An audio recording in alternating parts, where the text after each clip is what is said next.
looking at youth today, I have great optimism for them and great fear for them, because they're facing things today that no generation in American history has ever faced. Quite frankly, they're a target in a way that none of us have ever been targets. And that is a historical and a biblical kind of truth. And look back to Moses. Moses is going to be the national deliverer, right? But it's going to be 80 years after his birth before he does so. But tell me why Pharaoh suddenly gets this inclination, I got to go kill all the Hebrew boys that are 2 years and below. How did Pharaoh know 80 years before it happened that there was a national deliverer in there, that young folk was going to change the nation? Same with Jesus. He's born. Who knows what Jesus is going to be? We've never had a Jesus before, but Jesus is born, and Herod says, oh, go to Bethlehem and kill all the kids that are 2 and under. And there's this thing where the enemy spiritually knows when something is happening from young people, and he's got to go destroy that generation. And so you look at where we are today. We live in a generation where we tell kids all the time, you got to go to college, you got to get your degree, you got to get an education. And yet we know statistically right now that between 71 and 88% of Christian kids will deny their faith while they're at college, because the college atmosphere is so hostile. We have 2 legal groups that do nothing but deal with kids who get attacked for their faith in college.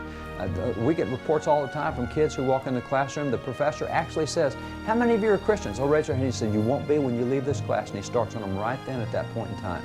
And it starts in the stuff that you know, he's got 14 PhDs, and these poor kids don't have that, and he attacks them, and they don't know how to defend themselves.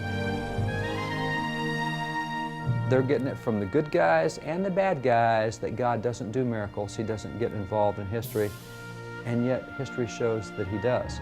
So what young people need to be aware of is this is a very hostile time for you, because I firmly believe we're in a national revival, but the characteristic of all revivals is it's transgeneration.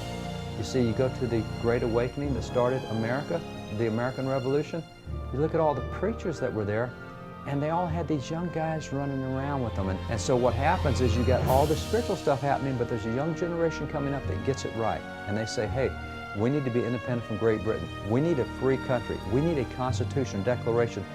And we finally in America have become a 51% pro-life nation. Great. Yeah, but you know what? Only 19% of young people are pro-abortion. Now, in the nation, it's 50-50.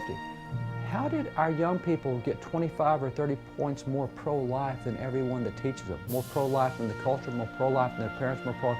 It's because God has a young generation coming around that says, you got problems with Roe v. Wade? You guys have been praying about this for 40 years? I got a solution. I'm going to send you a generation that's going to get it right. The problem with that generation is you guys have to not be picked off, because there's a lot of spiritual impetus coming at you to shoot at you, like it did with Moses, like it did with Jesus in Bethlehem. The enemy recognizes that you're a problem for his future plans. So that's why you need to be aware that God does intervene in your behalf. You need to be aware of what history is. You need to be aware of what the Bible says. Miracles do happen, and you need to expect them. You need to pray for them. You need to ask, why spend the time praying if you don't think God's going to answer your prayers? History shows that He does answer prayers. So be miracle-oriented, and do that by studying the Bible, by studying history, and by spending time on your knees.